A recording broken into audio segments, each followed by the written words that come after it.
Bhojpuri industry में मात्र एक ऐसी कलाकार जिसका रील्स खुद ही वायरल हो जाता है। मतलब इसके लिए किसी और लोगों का जरूरत नहीं। ये लड़की जब चाह जाएगी, जिस गाने को चाह जाएगी, उसको ये इंस्टाग्राम पे ट्रेंड करवा सकती है। पता है कैसे? ऐसे।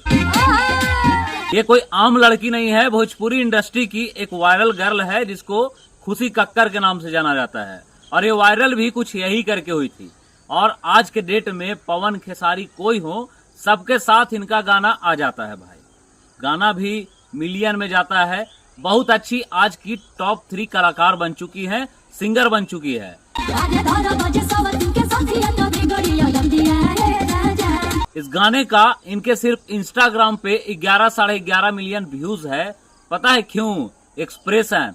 ओहो, मतलब ये सब जो चीज है ना भोजपुरी इंडस्ट्री में आज के दिन में एक ट्रेंड बन चुका है, जिस ट्रेंड को यही खुशी कक्कर ने लाया था।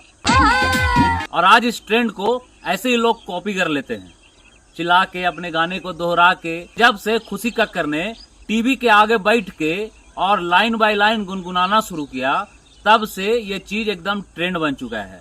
और आज इस खुशी कक्कर का यही करके इतना बड़ा नाम हो चुका है कि भोजपुरी इंडस्ट्री में टॉप 3 सिंगर बन चुकी है। पहले शिल्पी राज, शिवानी सिंह और अब खुशी कक्कर। मतलब मार्केट में ट्रेंड बस यही 3 कलाकार का चलता है। और वो 3 कलाकार में एक खुशी कक्कर भी जानी जाती हैं बेहतरीन सिंगिंग के तौर पे।